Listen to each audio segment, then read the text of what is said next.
রাজনৈতিক মহলের আশঙ্কা সত্যি হলো, বিজেপি প্রধান উপপ্রধানের তৃণমূলে যোগ। তৃণমূলের প্রধান গঠন।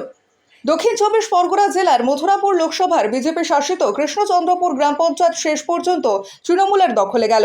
হাতছাড়া হলো বিজেপির। সবেমাত্র লোকসভায় জিতে আসা সাংসদ বাপি হালদারের নিজের গড়ে কৃষ্ণচন্দ্রপুর গ্রাম পঞ্চায়েত তৃণমূলের হাতছাড়া হয়ে বিজেপি প্রধান গঠন করেছিল।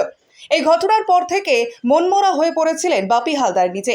শেষ পর্যন্ত বাপি হালদার এর রাজনৈতিক কৌশল এবং দলের উন্নয়নের কাছে নতির স্বীকার করল বিজেপি শাসিত গ্রাম পঞ্চায়েতের প্রধান উপপ্রধান সহ সদস্যরা। গত কয়েকদিন আগে দুই বিজেপি এবং দুজন সিপিআইএম সদস্য বাপি হালদারের হাত ধরে তৃণমূলে যোগদান করে, যার ফলে 15টি আসন বিশিষ্ট কৃষ্ণচন্দ্রপুর গ্রাম পঞ্চায়েতে বিজেপির হাতছাড়া হয়।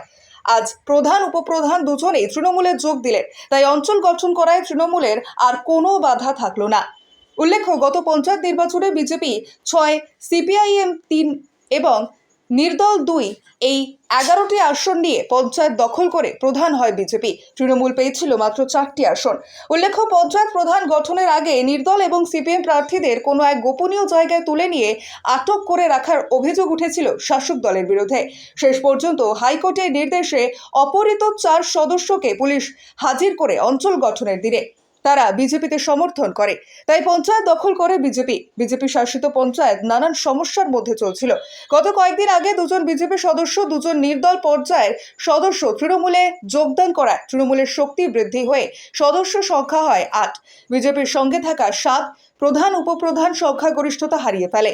তার মধ্যে শাসক দলের উন্নয়নে সামিল হতে আজ প্রধান উপপ্রধান সহ নিজের দলের রিজাইন দিয়ে তৃণমূলে যোগদান করে প্রধান উপাদান গঠন করলো তৃণমূল।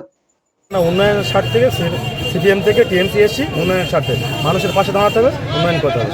বাপি হালদারের নেতৃত্বে সংসদে নেতৃত্বে আমরা সব টিএমসি যোগদান করেছি উন্নয়নের স্বার্থে।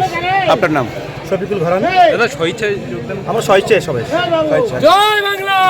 আপনারা জানেন যে আমাদের 6 জন ছিল, আর বাকি যারা 9 জন বাইরে ছিল, অন্য দলের ছিল, তারা ইতিমধ্যে তারা লোকসভা নির্বাচনের পরে তারা যোগাযোগ করে যে আমরা উন্নয়নের পক্ষে মমতা বন্দ্যোপাধ্যায়, আদর্শ অভিষেক বন্দ্যোপাধ্যায়ের যে চিন্তাধারা, সেই চিন্তাধারা আমরা মানুষের মধ্যে ছড়িয়ে দিতে চাই, উন্নয়নের পক্ষে আসতে চাই। তারা আবেদন করেছিল। আজকে তাদের সেই আবেদনের সম্মতি দিয়ে দল তাদেরকে দলে নিয়েছে এবং যিনি বিজেপির প্রধান ছিলেন তিনি রেজিগনেশন দিয়েছেন, উপপ্রধান রেজিগনেশন দিয়েছেন। তারপরে আজকের সদ্য তৃণমূল কংগ্রেসের প্রধান নির্বাচিত হলো প্রশান্ত হালদার, উপপ্রধান সুশান্ত মণ্ডল নির্বাচিত হলো এবং সকলকে নিয়ে আগামী দিন কৃষ্ণচন্দ্র অঞ্চলে উন্নয়নের জোয়ার বইবে, এটুকু বলতে পারি। আগামী 9 জন যে কোন কোন দলে ছিল? বিজেপি ছিল, সিপিএম ছিল, নির্দল ছিল, সবাই তারা একত্রিত হয়ে তৃণমূল কংগ্রেসের পতাকা তলে তারা আশ্রয় নিয়েছে।